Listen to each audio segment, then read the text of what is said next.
மக்களே, welcome to Delhi talks. Yes, promo வந்து trending number 2ல இருக்கு. ஆஸ் ஆஃப் நவ 2:30க்கு பார்க்கும்போது பாண்டியன் ஸ்டோர்ஸ் நம்பர் 1 பிளேஸ்லயும் யூடியூப்ல செகண்ட் பிளேஸ்ல மகாநதியும் ட்ரெண்டிங்ல இருக்கு. பட் வியூஸ் வைஸ் பார்க்கும்போது 1 lakh வியூஸ் வந்து நம்ம அதிகமா இருக்கும். ஈவன் பாண்டியன் ஸ்டோர்ஸ்மே ஒரு சூப்பரான ஹை வோல்டேஜ் ப்ரோமோ, மயில் வந்து பிரெக்னெண்டா இருக்காங்க அப்படின்ற ஒரு ட்ராக். ஸோ இந்த பிரெக்னன்சி ட்ராக்லாம் தெரிஞ்சாலே வியூஸ் வந்து குவியும் இல்லையா?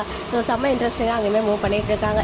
நம்ம மகாநதி செகண்ட் பிளேஸ் ட்ரெண்டிங்ல இருக்காங்க. கொஞ்ச நேரத்துக்கு முன்னாடி சுவாமி அவர்கள் சைட்ல இருந்து செம்மையான ஒரு அப்டேட், அந்த துபாய் கொலாபரேஷன் ஷூட் இருக்கு இல்லையா, அதுல இருந்து ஒரு 2 பிக்சர் ஷேர் பண்ணிருந்தாங்க. வெயிட் பண்ணு, வெயிட்டா பண்ணலாம் அப்படின்னு சொல்லி. அது மட்டும் இல்லாம நெஞ்சே எழு சாங் இருக்கு இல்லையா, அதுதான் பேக்ரவுண்ட்ல போட்டிருக்காங்க. இந்த கோட்டை நல்லா இருக்குல்ல, எப்பவுமே வந்து நமக்கு புரியாத மாதிரியே போடுவாரு. நம்ம போயிட்டு தேடி தேடி பார்ப்போம். பட் இது சிம்பிளா இருந்தாலும் செம்மையா இருக்கு. வெயிட் பண்ணு, வெயிட்டா பண்ணலாம் அப்படின்னு சொல்லி. எஸ், நமக்கான காலம் வரும்போது நம்ம வந்து வெயிட்டா பண்ணலாம். அது வரைக்கும் வெயிட் பண்ணிக்கிட்டே இருப்போம். அந்த பியூட்டிஃபுல்லான 2 பிக்சர் இங்க உங்களுக்காக ஷேர் பண்ணியிருக்கேன்.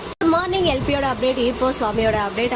சுவாமி அண்ட் எல்பி நம்ம அவிகா ஃபேன்ஸ் எல்லாத்துக்கும் இதுவே வந்து ஒரு ஹாப்பியான சண்டேவா இருக்கும்னு நினைக்கிறேன். ஏன்னா ப்ரோமோவே ஒரு ஹாப்பியான ப்ரோமோவா இந்த வாரம் கொடுத்துருக்காங்க. ஓகே மக்களே, நெக்ஸ்ட் வீடியோல மீட் பண்றேன். எக்ஸ்க்ளூசிவ் அப்டேட்ஸ்க்கு மறக்காம நம்ம யூடியூப் சேனலை சப்ஸ்கிரைப் பண்ணிக்கோங்க.